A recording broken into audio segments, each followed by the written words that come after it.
Muy buenas tardes, estimados estudiantes. Sean todos y cada uno de ustedes bienvenidos una vez más al desarrollo de la asignatura de Introducción a la Oratoria Jurídica. Eh, Vamos a continuar de manera consecutiva con lo que ha establecido en el sílabo de la materia. Vamos a seguir observando los temas que nos resultan necesarios y que son en este caso incluso elementales para el desarrollo de su preparación académica universitaria en este sentido. Ya como es de su pleno conocimiento, nosotros hemos venido ya tratando y tocando temas, ¿no?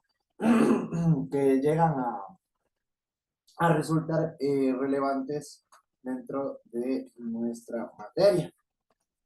Y de hecho, no solamente en la materia, porque como ustedes se van a poder percatar, son totalmente esenciales dentro del desarrollo de las funciones y del ejercicio de un abogado en este caso.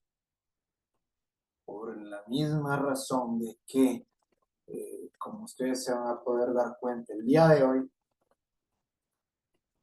van a percatarse del por qué en los diversos escenarios nosotros necesitamos tener, obtener, aplicar, adquirir un dominio elemental de la oratoria jurídica. ¿Sí? Eh, sí es indispensable que cada uno de ustedes desde este punto de partida vayan ya aprendiendo, vayan aplicando. De hecho, yo les recomiendo, ustedes mismos ya van a tener que seguir desarrollando este tipo de habilidades a través de la lectura, a través de la práctica, ¿sí? Para que tengan y cuenten con un vocabulario más fluido, para que vayan incluso adquiriendo la seguridad, que como les he manifestado es uno de los factores elementales dentro del desarrollo de la oratoria, ¿sí? El conocimiento, ¿sí? Y diversas técnicas que son aplicables sí, al momento de desarrollar la práctica de la misma. El día de hoy, ustedes de manera más formal van a llegar a conocer el por qué resulta tan importante tener un dominio oratorio en este caso. ¿Sí? Ya no solamente de forma, en este caso, empírica, sino ya regulada y formal, ¿sí? Por el mismo hecho de que, como van a poderse percatar, las mismas disposiciones y normativas legales que se encuentran establecidas en diversos cuerpos normativos ya nos establecen que la obligación está oralidad, ¿verdad? Ya en las mismas se establece cómo van a tener que desarrollarse las formas de los diversos procesos, procedimientos y prácticas que se llegan a dar en el ámbito jurídico. ¿Sí? Incluso ustedes van a poder constatar cómo hasta la norma internacional llega ya a tomar en sí en consideración a la oralidad, que si bien es cierto, ya ha sido aplicada desde hace mucho tiempo atrás, pero que en cierto punto perdió esa fuerza en ese sentido aplicativo. ¿Sí? Que nuevamente fue desarrollada, fue adecuada, fue agregada en el ámbito jurídico. Aquí en este caso en particular, en lo que corresponde al sistema jurídico ecuatoriano, que es en donde ustedes en lo posterior podrán y deberán desarrollarse en calidad de profesionales. Es por ello que en las clases de la presente semana vamos a tratar sobre la oralidad, ¿sí? En el sistema jurídico ecuatoriano. O el sistema, en este sentido, el principio de oralidad, que resulta elemental para el buen desarrollo y cumplimiento y protección de los diversos principios, como el debido proceso, como perspectiva, ¿sí? Nos permite que nosotros podamos desarrollar de manera adecuada esta práctica de la oralidad. Además, usted va a poder percatarse que hay varios principios que se desarrollan en este sentido también. Por el mismo hecho de que a través de la oralidad se van a desarrollar los mismos, ¿sí? Y por ende resulta bastante importante que todos y cada uno de ustedes vaya asimilando estos conocimientos, ¿sí? ¿Qué es lo que vamos a lograr con las clases de la presente semana? En este mismo sentido, nosotros vamos a observar la importancia y relevancia de la implementación de la oralidad dentro del sistema jurídico ecuatoriano, ya que es uno de los elementos esenciales del derecho procesal actual, ¿sí?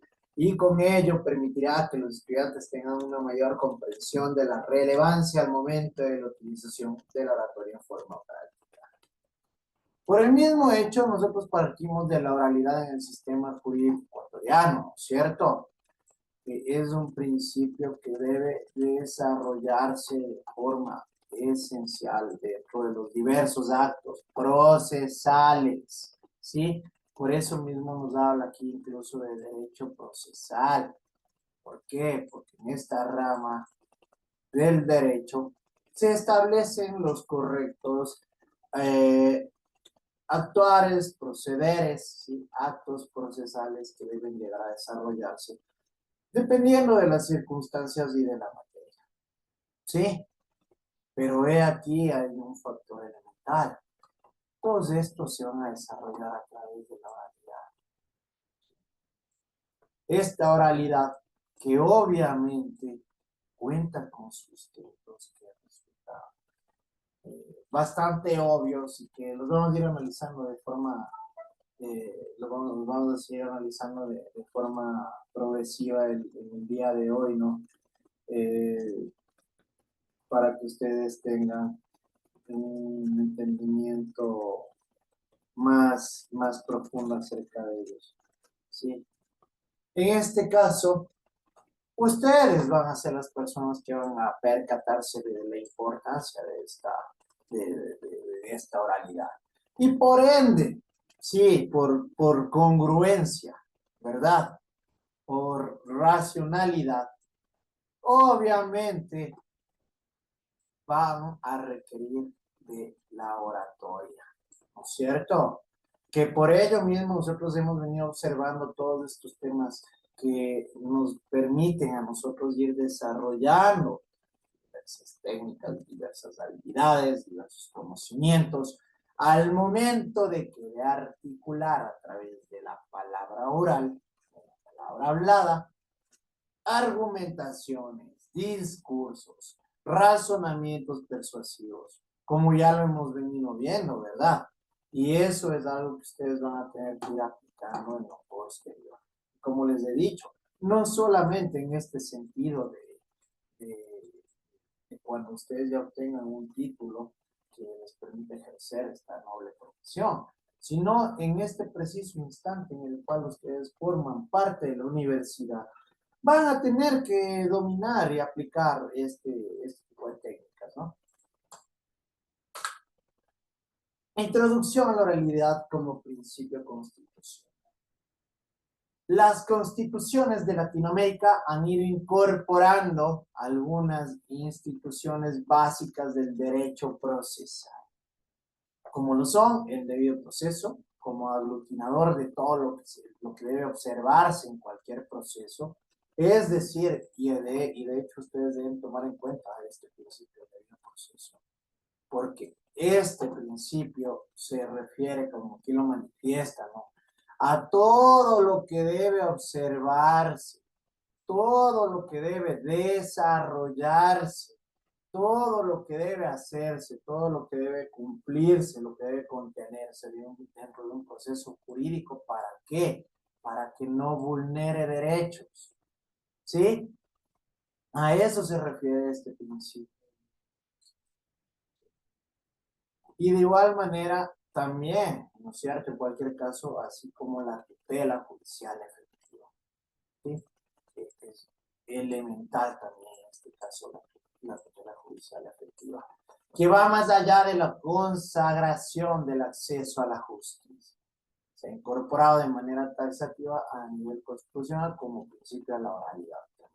Cuando en cambio, cuando hablamos de la tutela judicial efectiva, se refiere al acceso inmediato, eficaz, eficiente que nosotros tenemos para que se efectúe justicia sobre algún caso en particular.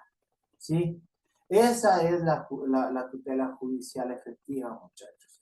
Otro factor elemental que ustedes en el momento oportuno se van a dar cuenta que al menos estos dos de aquí son muy aplicados en el ámbito práctico de un abogado. ¿Sí? Ahora también ya se ha incorporado aquí a la oralidad como un principio. Pero en sí, ¿qué es un principio? Un principio ya viene a ser una norma que viene a proteger derechos, ¿sí? En este caso, que viene a resguardar derechos y nos va a permitir en este mismo sentido que nosotros podamos acceder, ¿sí? De manera inmediata y tengamos esa protección y ese resguardo en relación a algún derecho pues, del que seamos, en este caso, acreedores, ¿verdad? Por ello mismo resulta tan importante que nosotros eh, tengamos un conocimiento en este sentido de ello, ¿no es cierto? ¿Por qué? Porque estas bases, estos conocimientos, ¿sí? Van a ser aplicados en lo posterior. Son estos orígenes, estos fundamentos, estos sustentos que a nosotros nos van a servir para que podamos, en este caso, incluso solicitar que se restablezca el ejercicio de un derecho. ¿Sí? Por ende, la cual genera distintas problemáticas a nivel teórico y práctico, ya que implica cambios sustanciales de tipo adjetivo en virtud del fenómeno de la constitucionalización del derecho. ¿Sí? ¿Qué quiere decir esto? Que añade ciertas características, ¿verdad? En este caso nos van a permitir a nosotros incluso ejercer este tipo de derechos constitucionales. Por eso aquí mismo nos habla como a la oralidad como un principio constitucional. Y en lo posterior se van a dar cuenta de ¿sí? La oralidad como principio constitucional en el Estado de Derechos. La oralidad dentro del derecho procesal se constituye como uno de los principios del proceso, considerando al proceso definido por Rothschild como un principio referido a la forma. ¿Qué quiere decir esto? A las maneras, ¿no es cierto? En las que se va a tener que desarrollar, en este caso, actos procesales que son de cumplimiento obligatorio. Por su parte, Mayer alude a que se trata de un principio relativo al procedimiento. Debemos tener en cuenta la gran diferencia de las dos. Cuando hablamos de proceso, estamos hablando de lo que implica una serie de actos o fenómenos que se suceden en el tiempo, ¿no es cierto? Ya, es decir, que están debidamente determinados de forma articulada, mientras que cuando hablamos de procedimientos, estamos hablando de un método, un esquema de la forma en la que se tienen que llegar a desarrollar en sí este tipo de actos. Pero aquí también tenemos a otro autor como Puy Muñoz, quien afirma que en este caso la oralidad como principio es propiamente un principio jurídico que contiene un mandato preciso, ¿sí? Que en sí ya lo amplía un poco más y que lo determina como una disposición expresa de cumplimiento obligatorio. Por lo que es notable que los autores coinciden en endilgar la categoría de principio a la oralidad. ¿Sí? ¿Qué quiere decir esto? Que en este caso, si bien es cierto, unos lo ubican al principio de oralidad como un principio del proceso, otros como un principio de procedimiento y otros ya de forma más amplia como un principio jurídico. ¿Sí? Pero, aquí la importancia, todos coinciden en que viene a ser un principio que nos va a permitir en este sentido tener este resguardo, ¿no es cierto?, como una fuente que va a desarrollarse a través del ámbito jurídico. Perfecto. En ese orden de ideas, la oralidad se anota en la idea de los paradigmas actuales en la práctica del derecho procesal. Por el mismo hecho de lo que les manifestaba, ¿no es cierto? Cuando hablamos de la oralidad, estamos hablando en sí de derecho procesal, práctica de derecho procesal, porque nos habla de la forma en la que se llegan a desarrollar diversos actos. Sin embargo, este principio ha sufrido distintas mutaciones que han permitido generar una conceptualización actual ajustada a los requerimientos del Estado de Derecho.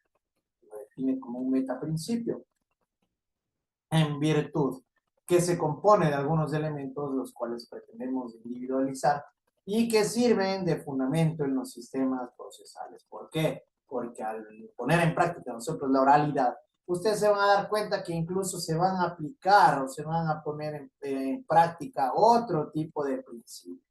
¿Sí? En ese sentido, González apunta que la oralidad se traduce en el medio más apto para preservar la concepción de determinados fines del nuevo proceso. Entre otros, la inmediación y la publicidad, al permitir que los jueces, intervinientes y público en general puedan, por medio de sus sentidos, observar cómo aquel se desarrolla. ¿A qué se refiere en este caso? Que, si bien es cierto, nosotros tenemos claro, ¿no es cierto?, al hablar o al expresarnos de forma oral, es el medio más apto de comunicación, ¿sí o no? Incluso es la forma en la que nos permite que nosotros podamos expresarnos de manera mucho más clara y precisa, ¿sí? Y aquí hablamos, en este caso, de un sistema procesal, ¿no? Como les decía, determinación de las formas en las que tienen que desarrollarse los diversos actos. Nos habla incluso de la inmediación y la publicidad, que son principios que se desarrollan a través de esta oralidad. En este sentido, este principio de inmediación es el principio que nos permite a nosotros en este sentido que los juzgadores se vinculen en este sentido con las partes o con los intervinientes con el propósito de llegar a conocer de forma directa los argumentos, la presentación de hechos o de evidencias y pruebas de forma clara y precisa, ¿sí? Y de igual manera, en este caso, el principio de publicidad es el medio, el principio que a nosotros nos permite transparentar procesos. Por el mismo hecho de que, si aquí ustedes se dan cuenta, nos habla de jueces, intervinientes y público en general. Porque dependiendo de la materia, van a formar parte de estos procesos. Los jueces son los administradores de justicia, los intervinientes, que son las partes procesales, y aquí incluso nos habla del público en general, y vamos a ver si ustedes de algo han averiguado e investigado. ¿Por qué creen que aquí nos habla de público en general?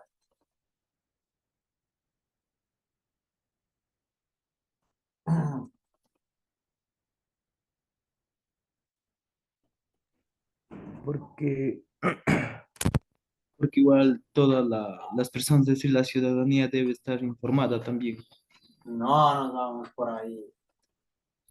Pero bueno, en cierto sentido, estás medio tibio, porque miren, cuando, aquí nos habla incluso del público en general, porque cuando hay delitos de acción pública, cualquier persona puede asistir a una audiencia, ¿sí? Entonces, por eso incluso aquí nos habla de público en general. ¿Por qué? Porque si yo me voy a una audiencia, yo voy a escuchar lo que dijeron las partes, ¿no es cierto? Y me va a permitir incluso a mí tener un medio conocimiento o un medio de justificación para determinar que se está cumpliendo, se está administrando justicia de manera transparente. ¿Sí o no? De que no se está, en este caso, siendo desigual, ¿sí? En la administración de justicia. Entonces, por ello mismo, este principio de publicidad nos permite, en este caso, nosotros transparentar también estos actos, ¿no es cierto? Según lo señalado a través de la oralidad, se puede cumplir con otros principios y de manera directa, el juzgador y el público pueden observar y percibir con sus sentidos de manera directa lo que sucede en el desarrollo de esto. ¿Por qué nos habla aquí de sus sentidos? Porque, bueno, de forma clara, ¿no? Si estamos hablando de oralidad, estaríamos nosotros utilizando el sentido el sentido auditivo, ¿verdad? Por el cual vamos a escuchar. Pero incluso aquí pueden intervenir otros sentidos como la vista también, ¿sí o no? Que nos puede permitir a nosotros observar cómo se van desarrollando incluso las acciones, el proceder de las partes que intervienen. Por ello, se aduce que la oralidad es el mejor mecanismo para el proceso comunicativo. En efecto, se trata de la forma más idónea y óptima de transmitir la información de manera fluida. Por este mismo sentido, yo puedo transmitir mayor información en menor tiempo, ¿verdad? A través de la palabra oral, de la palabra hablada. ¿Por qué? Porque incluso si yo me pongo en este sentido a escribir todo lo que les estoy manifestando en esta clase, ¿creen que voy a poder escribir tan rápido como lo que estoy manifestando? Obviamente voy a demorar muchísimo, ¿no es cierto? Entonces es la forma más idónea en la que nosotros podemos cumplir con este proceso comunicativo, ¿sí? Y por ende es la manera más idónea, más óptima para dar a conocer. En este caso ya hablamos, ¿no? De discursos, de argumentaciones, de razonamientos persuasivos que pueden servirnos a nosotros como sustento de lo que estamos proponiendo. Ante ese escenario, la oralidad ha ido ganando terreno a nivel internacional a través de las reformas procesales. Si bien no es una temática nueva, ya que se ubican antecedentes de las polis griega y las civitas romanas, ¿qué quiere decir esto? La oralidad ya ha estado presente desde las bases, ¿no es cierto? Desde los inicios del ámbito jurídico, del derecho. En la polis griega y en la Roma antigua, los procesos eran morales, ¿sí? De manera que la oralidad no es ajena a la génesis de los sistemas en que se inspiraron nuestros códigos, es decir, nosotros de hecho simplemente estamos volviendo a retomar ciertos procesos desarrollados incluso de las bases del surgimiento y el nacimiento del derecho. Pero la evolución de la administración de justicia en las naciones herederas de esa tradición grecorromana dio privilegio a la palabra escrita sobre todo.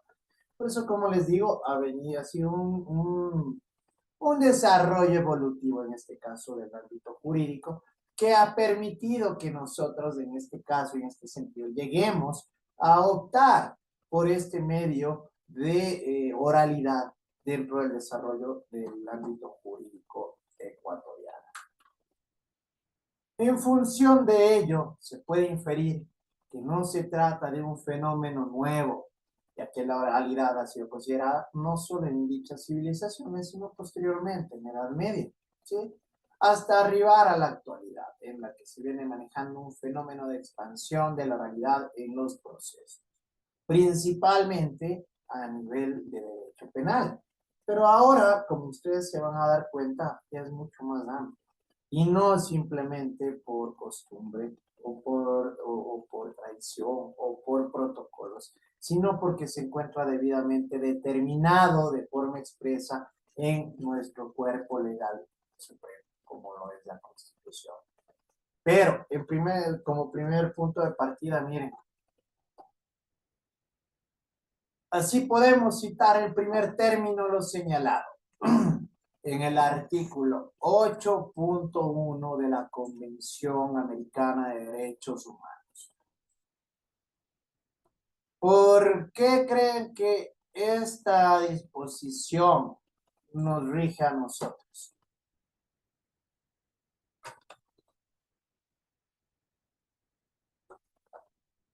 ¿Por qué creen que esta disposición es de aplicativa también aquí dentro del Ecuador? Porque ahí dice clarito, o sea, toda persona debe ser oída, dice, con No, las no, debidas, no. Yo me estoy refiriendo a este cuerpo legal, a la que esta dice convención. la Convención Americana de Derechos Humanos. Exactamente. A ver, voy a analizar. A ver, les pongo a pensar, ¿por qué creen ustedes?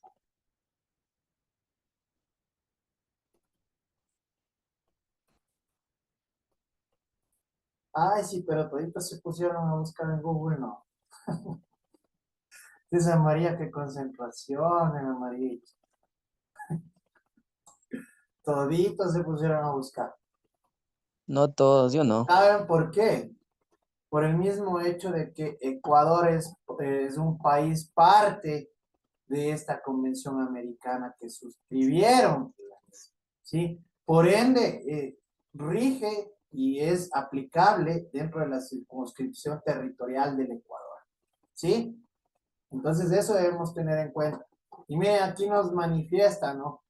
Esta norma que dispone, toda persona tiene derecho a ser oída con las debidas garantías y dentro de un plazo razonable por un juez o tribunal competente, independiente e imparcial, establecido con anterioridad por la ley.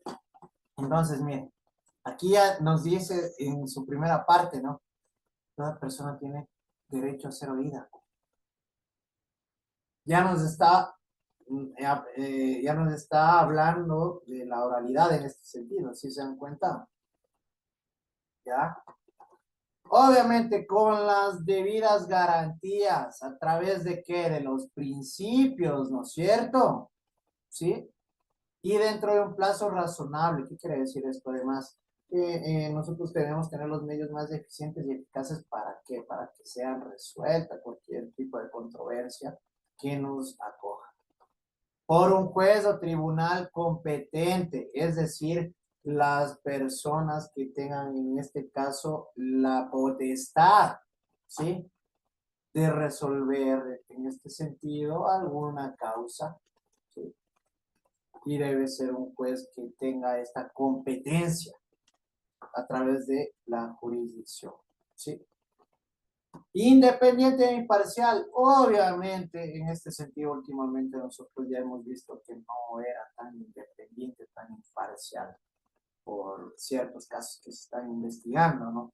Pero la justicia óptima en este caso resultaría elemental si se desarrollara de esta manera, ¿sí? ¿Por qué? Porque por ello mismo, al ser imparcial, nosotros no vamos a estar a favor ni en contra de ninguna de las partes, ¿no es cierto? Sino netamente basarnos a los hechos, a las acciones fácticas, como de igual manera la norma jurídica que forma parte de las circunstancias que se vayan a analizar en la controversia o de la materia de la litis, ¿sí? Cuando hablamos de materia de la litis, acuérdense algo. Cuando escuchen materia de la litis es sobre lo que se va a tratar en el proceso legal, ¿sí? Sobre el tema de discusión, sobre lo que van ustedes a revisar. Establecido con anterioridad por la ley. ¿Ya? ¿Se dan cuenta cómo se encuentra normada la oralidad en en un cuerpo legal internacional, en un tratado internacional? ¿Sí? Ahora van a ver cómo se encuentra consagrada de forma interna en el Ecuador. En el mismo camino, distintas constituciones de Latinoamérica consagran la oralidad como un principio a ser observado en los procesos. Así, la Constitución de la República del Ecuador del 2008 consagra en su artículo 168 lo siguiente. ¿Por qué creen que en este sentido esta es la Constitución que debe analizarse? Porque es la que está establecida actualmente. Ya, exacto. porque es la Constitución vigente. Ustedes también deben ir dándose cuenta de este tipo de factores, muchachos, ¿sí? Exactamente por lo que nos manifiesta Gisela. Es la Constitución que se encuentra actualmente vigente, ¿sí? Y miren cómo se establece la oralidad, incluso directamente dentro de la Administración de Justicia. Artículo 168. La Administración de Justicia, en el cumplimiento de sus deberes y en el ejercicio de sus atribuciones, aplicará los siguientes principios. Numeral 6. Vamos directamente al 6. La sustanciación de los procesos de todas las materias. Ya tomen en cuenta esto, lo que les manifestaba. Instancias, etapas y diligencias se llevará a cabo mediante el sistema oral, de acuerdo con los principios de concentración, contradicción y dispositivo. ¿Sí? En este sentido, cuando hablamos del principio de concentración, estamos hablando en la agilidad, en la rapidez, en la velocidad, ¿para qué? Para que se llegue a desarrollar en menos datos procesales, se pueda llegar a obtener una resolución. ¿Sí? En este sentido, cuando hablamos del principio de contradicción, muchachos, debemos tener en cuenta que es el medio por el cual nosotros podemos llegar a refutar las argumentaciones, ¿verdad? En este caso de la contraparte, por eso es de contradicción. El mismo hecho de que yo en este sentido, y ustedes se habrán dado cuenta, y sabrán, ¿no? Tal vez de forma muy básica o general, que se llega a debatir. ¿Por qué? Porque si la Jime va, presenta sus argumentos desde su perspectiva y el rol que llegue a ocupar dentro de un proceso jurídico, obviamente yo voy a tener la potestad y voy a tener el derecho de contradecirlo, ¿sí? Durante el desarrollo del acto oral, ¿sí? Es decir, en este caso en la audiencia, ¿sí o no? Y el principio dispositivo se basa netamente a los desarrollos procesales que llegamos a tener en cada situación de manera muy particular. ¿Sí? Entonces, miren ustedes, ¿cómo se encuentra establecida la oralidad en el Ecuador, en el ámbito jurídico, de manera directa? Si bien es cierto, habíamos visto, ¿no?, que antes se profundizaba mucho más en el ámbito penal en relación a la oralidad. Pero aquí ya nos determina, miren, clarito, la sustanciación de los procesos en todas las materias. ¿Sí? Instancias, dependiendo de las instancias en las que se deben encontrar. Etapas y diligencias se llevará a efecto mediante el sistema oral. Si se dan cuenta, acabamos de verificar cómo está establecida la oralidad, tanto en tratados internacionales como en nuestra Carta Magna, como lo es la Constitución de la República del Ecuador. Y por ende, por esta razón, por lógica y racionalidad, ustedes deben darse cuenta de la importancia que tiene la oratoria y el dominio de este tipo de habilidades y técnicas para un abogado. ¿Sí? Perfecto. Vamos a llegar hasta aquí por el día de hoy. Muchas gracias.